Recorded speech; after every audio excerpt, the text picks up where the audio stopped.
Assalamualaikum warahmatullahi wabarakatuh. Kelanjutan kisah Zunnun al-Misri. Zunnun telah mencapai tingkat keluhuran yang tinggi tetapi tak seorang pun menyadari ini.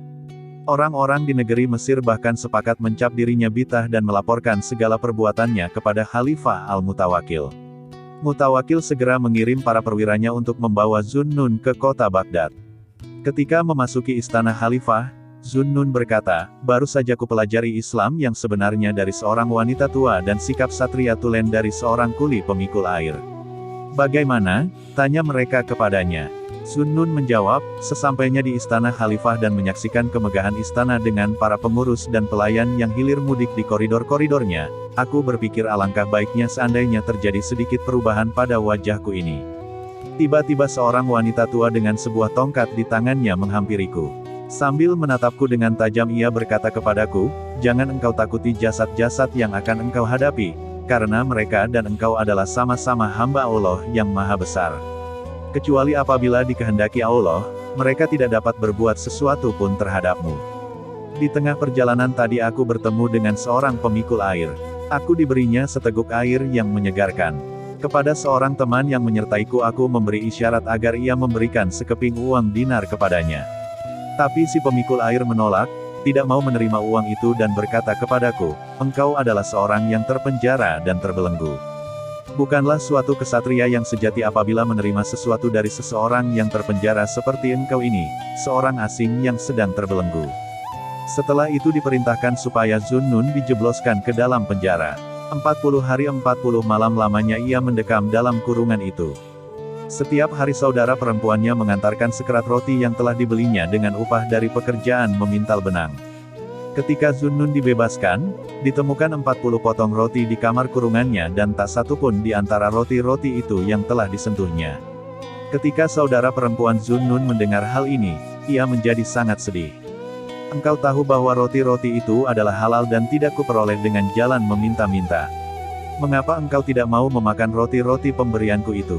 "Karena pinggangnya tidak bersih," jawab Zunnun. Yang dimaksudkannya adalah bahwa pinggang tersebut telah terpegang oleh penjaga penjara. Ketika keluar dari penjara itu, Zunnun tergelincir dan dahinya terluka. Diriwayatkan bahwa lukanya itu banyak mengeluarkan darah tetapi tak setetes pun yang mengotori muka, rambut maupun pakaiannya. Setiap tetes darah yang terjatuh ke tanah, seketika itu juga lenyap dengan izin Allah. Kemudian Zunnun dibawa menghadap Khalifah. Ia diharuskan menjawab tuduhan-tuduhan yang memberatkan dirinya. Maka dijelaskannya doktrin-doktrinnya sedemikian rupa sehingga Mutawakil menangis terseduh-seduh, sedang menteri-menetrinya terpesona mendengar kefasihan Zunnun. Khalifah menganugerahinya dengan kehormatan yang besar. Zunnun mempunyai seorang murid yang telah bertapa selama 40 kali, masing-masing selama 40 hari. 40 kali ia telah berdiri di padang Arafah dan selama 40 tahun ia telah mengendalikan hawa nafsunya. Suatu hari si murid datang menghadap Zunnun dan berkata, "Semua itu telah kulakukan. Tetapi untuk semua jerih payahku sang sahabat tidak pernah mengucapkan sepatah kata pun dan tidak pernah memandang diriku. Dia tidak memperdulikanku dan tak mau memperlihatkan kegaiban-kegaibannya padaku. Semua itu kukatakan bukan untuk memuji diriku sendiri, aku semata-mata menyatakan hal yang sebenarnya. Aku telah melakukan segala sesuatu yang dapat dilakukan oleh diriku yang malang ini. Aku tidak mengeluh kepada Allah. Aku hanya menyatakan hal yang sebenarnya bahwa aku telah mengabdikan jiwa ragaku untuk berbakti kepadanya. Aku hanya menyampaikan kisah sedih dari nasibku yang malang ini. Kisah ketidakberuntungan diriku ini. Semua itu kukemukakan bukan karena hatiku telah jemu untuk mematuhi Allah. Aku khawatir jika masa-masa mendatang aku mengalami hal yang sama. Seumur hidup aku telah mengetuk dengan penuh harap, namun tak ada jawaban. Sangat berat bagiku untuk lebih lama menanggungkan. Karena engkau adalah tabib bagi orang-orang yang sedang berduka dan penasehat tertinggi bagi orang-orang suci, sembuhkanlah duka citaku ini. Malam ini makanlah dengan sepuas-puasnya." Kata Zunnun menasehati, "Tinggalkanlah salat isya dan tidurlah dengan nyenyak sepanjang malam." Dengan demikian jika sang sahabat selama ini tidak memperlihatkan dirinya dengan kebajikan, maka setidak-tidaknya dia akan memperlihatkan dirinya dengan penyesalan terhadapmu. Jika selama ini dia tidak mau memandangmu dengan kasih sayang, maka dia akan memandangmu dengan kemurkaan. Si murid pun pergi dan pada malam itu ia makan dengan sepuas-puasnya. Tetapi untuk melalaikan salat Isya hatinya tidak mengizinkan. Ia tetap melakukan salat dan setelah itu ia pun tidur. Malam itu di dalam mimpinya ia bertemu dengan Nabi Shallallahu Alaihi Wasallam dan berkata kepadanya, "Sahabatmu mengucapkan salam kepadamu." Dia berkata, "Hanya seorang malang yang lemah serta bukan manusia sejatilah yang datang ke hadiratku dan cepat merasa puas. Inti permasalahan adalah hidup lurus tanpa keluhan. Allah yang Maha Besar menyatakan, telah kuberikan 40 tahun keinginan kepada hatimu dan aku jamin bahwa engkau akan memperoleh segala sesuatu yang engkau harapkan dan memenuhi segala keinginanmu itu. Tetapi sampaikan pula salamku kepada Zunnun, si manusia bajingan dan berpura-pura itu, katakanlah kepadanya, wahai manusia pendusta yang suka berpura-pura, jika tidak aku bukakan malumu kepada seluruh penduduk kota, maka aku bukanlah Tuhanmu. Awas, janganlah engkau sesatkan kekasih-kekasihku yang malang dan janganlah engkau jauhkan mereka dariku." Si murid terjaga dari tidurnya lalu menangis. Kemudian ia pergi kepada Zunnun dan mengisahkan segala sesuatu yang disaksikan dan didengarnya dalam mimpi itu. Ketika Zunnun mendengar kata-kata, Tuhan mengirim salam dan mengatakan bahwa engkau adalah seorang pendusta yang suka berpura-pura, ia pun berguling-guling kegirangan dan menangis penuh kebahagiaan. Zunnun mengisahkan, ketika aku sedang berjalan-jalan di gunung, terlihat olehku sekumpulan orang-orang yang menderita sakit. Aku bertanya kepada mereka, apakah yang telah terjadi terhadap kalian? Mereka menjawab, di dalam pertapaan yang terletak di tempat ini berdiam seorang yang saleh. Setahun sekali ia keluar dari pertapaannya, meniup orang-orang ini. Lalu semuanya sembuh. Setelah itu ia pun kembali ke dalam pertapaannya dan setahun kemudian barulah ia keluar lagi. Dengan sabar aku menantikan si pertapa itu keluar dari dalam pertapaannya. Ternyata yang kusaksikan adalah seorang lelaki berwajah pucat, berbadan kurus dan bermata cekung. Tubuhku gemetar karena kagum memandang dirinya. Dengan penuh kasih si pertapa memandangi orang banyak itu, kemudian menengadahkan pandangannya ke atas. Setelah itu semua orang-orang yang menderita sakit itu ditiupnya beberapa kali. Dan semuanya sembuh dari penyakitnya. Ketika si pertapa hendak kembali ke dalam pertapaannya, aku segera meraih pakaiannya dan berseru, "Demi kasih Allah engkau telah menyembuhkan penyakit-penyakit lahiriah, tetapi sembuhkanlah sekarang penyakit di dalam batinku ini." Sambil memandang diriku si pertapa berkata, "Zunnun lepaskanlah tanganmu dariku. Sang sahabat sedang mengawasi dari puncak kebesaran dan keagungan. Jika dia lihat betapa engkau bergantung kepada seseorang selain daripadanya, pasti dia akan meninggalkan dirimu bersama orang itu, maka celakalah engkau di tangan orang itu." Setelah berkata demikian ia pun kembali ke dalam pertapaannya. Suatu hari sahabat-sahabatnya mendapati Zunnun sedang menangis. "Mengapa engkau menangis?" tanya mereka. "Kemarin malam ketika bersujud di dalam salat, mataku tertutup dan aku pun tertidur. Terlihat olehku Allah dan dia berkata kepadaku, wahai Abu Faiz, aku telah menciptakan semua makhluk terbagi dalam 10 kelompok. Kepada mereka aku berikan harta kekayaan dunia. Semuanya berpaling kepada kekayaan dunia kecuali satu kelompok. Kelompok ini terbagi pula menjadi 10 kelompok. Kepada mereka aku berikan surga. Semuanya berpaling kepada surga kecuali satu kelompok. Kemudian kelompok ini terbagi pula menjadi 10 kelompok. Kepada mereka aku tunjukkan neraka. Semua lari menghindar kecuali satu kelompok yaitu orang-orang yang tidak tergoda oleh harta kekayaan dunia, tidak mendambakan surga dan tak takut pada neraka. Apakah sebenarnya yang kalian kehendaki?" Semuanya menengadahkan kepalanya sambil berseru, "Sesungguhnya engkau lebih mengetahui apa yang kami kehendaki." Pada suatu hari seorang anak lelaki menghampiri Zunnun lalu berkata, "Aku mempunyai uang 1000 dinar. Aku ingin menyumbangkan uang ini untuk kebaktianmu kepada Allah. Aku ingin agar uangku ini dapat digunakan oleh murid-muridmu dan para guru sufi. Apakah engkau sudah cukup umur?" tanya Zunnun. "Belum," jawab anak itu. "Jika demikian engkau belum berhak untuk mengeluarkan uang tersebut. Bersabarlah hingga engkau cukup dewasa." Zunnun menjelaskan. Setelah dewasa, anak itu kembali menemui Zunnun. Dengan pertolongan Zunnun ia bertaubat kepada Allah dan semua uang dinar emas itu diberikannya untuk para sufi, sahabat-sahabat Zunnun. Suatu ketika para sufi itu mengalami kesulitan sedang mereka tak memiliki apa-apa lagi karena uang telah habis dipergunakan. Anak lelaki yang telah menyumbangkan uangnya itu berkata, "Sayang sekali, aku tak mempunyai yang 100.000 dinar lagi untuk membantu manusia-manusia berbudi ini." Kata-kata ini terdengar oleh Zunnun, maka sadarlah ia bahwa anak tersebut belum menyelami kebenaran sejati dari kehidupan mistik karena kekayaan dunia masih penting dalam pandangannya. Anak itu dipanggil Zunnun dan berkata kepadanya, "Pergilah ke tabib, katakan kepadanya bahwa aku menyuruh dia untuk menyerahkan obat seharga 3.000 dirham kepadamu." Si pemuda segera pergi ke tabib dan tak lama kemudian ia telah kembali lagi. "Masukkanlah obat-obat itu ke dalam lumpang dan tumbuklah sampai lumat," Zunnun menyuruh si pemuda. "Kemudian tuangkanlah sedikit minyak sehingga obat-obat itu berbentuk pasta. Kemudian kepal-kepaloh ramuan itu menjadi 3 buah butiran, dan dengan sebuah jarum lubangilah ketiga-tiganya. Setelah itu bawalah ketiga butirnya kepadaku." Si pemuda melaksanakan seperti yang diperintahkan kepadanya. Setelah selesai, ketiga butiran itu dibawanya kepada Zunnun. Butiran-butiran tersebut diusap-usap oleh Zunnun kemudian ditiupnya. Tiba-tiba butiran-butiran itu berubah menjadi 3 buah batu merah delima dari jenis yang belum pernah disaksikan manusia. Kemudian Zunnun berkata kepada si pemuda, "Bawalah permata-permata ini ke pasar dan tanyakanlah harganya, tetapi jangan sampai engkau jual." Si pemuda membawa batu-batu permata itu ke pasar. Ternyata setiap butirannya berharga 1.000 dinar. Si pemuda kembali untuk mengabarkan hal ini kepada Zunnun. Zunnun berkata, "Sekarang masukkanlah permata-permata itu ke dalam lesung, tumbuklah sampai halus dan setelah itu lemparkanlah ke dalam air."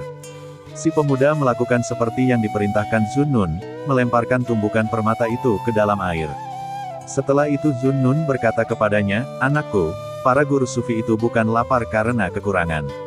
Semua ini adalah kemauan mereka sendiri." Si pemuda bertaubat lalu jiwanya terjaga. Dunia ini tak berharga lagi dalam pandangannya. Zunnun berkisah sebagai berikut. "Selama 30 tahun aku mengajak manusia untuk bertaubat, tetapi hanya seorang yang telah menghampiri Allah dengan segala kepatuhan. Beginilah peristiwanya. Pada suatu hari sewaktu aku berada di pintu sebuah masjid, seorang pangeran beserta para pengiringnya lewat di depanku.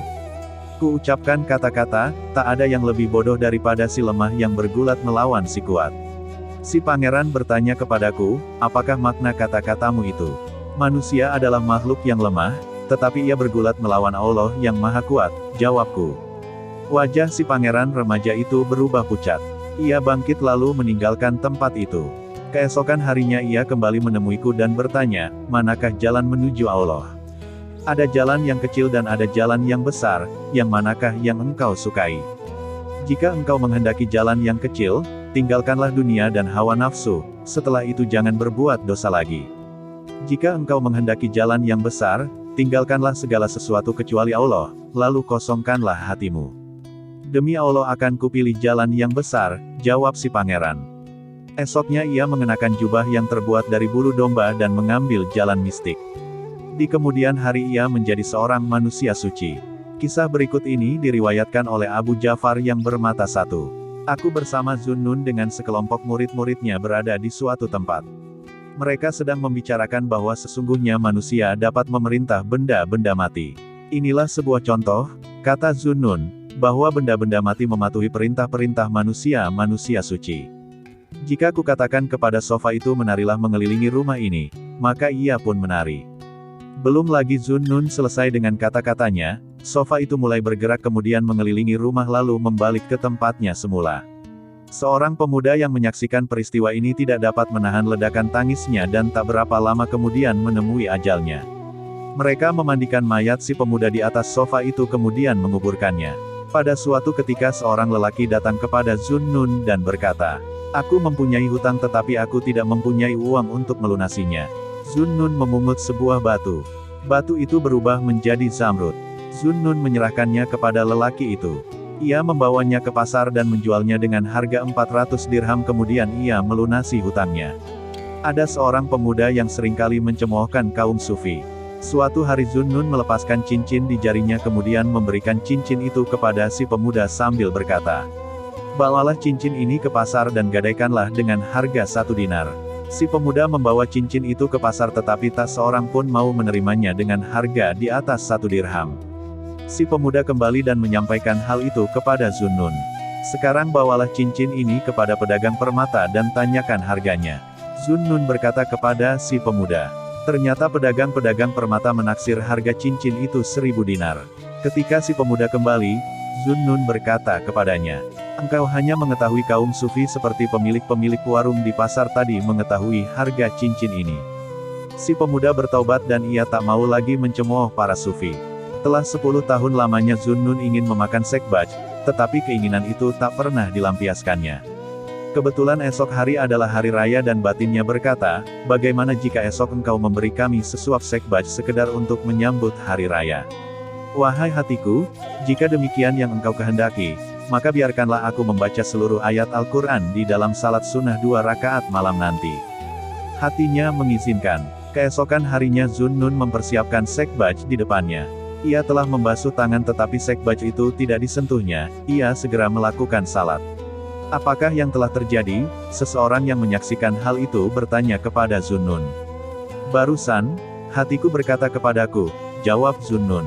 Akhirnya setelah 10 tahun lamanya barulah tercapai keinginanku. Tetapi segera ku jawab, demi Allah, keinginanmu tidak akan tercapai. Yang meriwayatkan kisah ini menyatakan bahwa begitu Zunnun mengucapkan kata-kata itu, masuklah seorang yang membawakan semangkuk sekbaj ke hadapannya dan berkata, Guru, aku tidak datang kemari atas kehendakku sendiri, tetapi sebagai utusan. Baiklah ku jelaskan duduk persoalannya kepadamu. Aku mencari nafkah sebagai seorang kuli padahal aku mempunyai beberapa orang anak.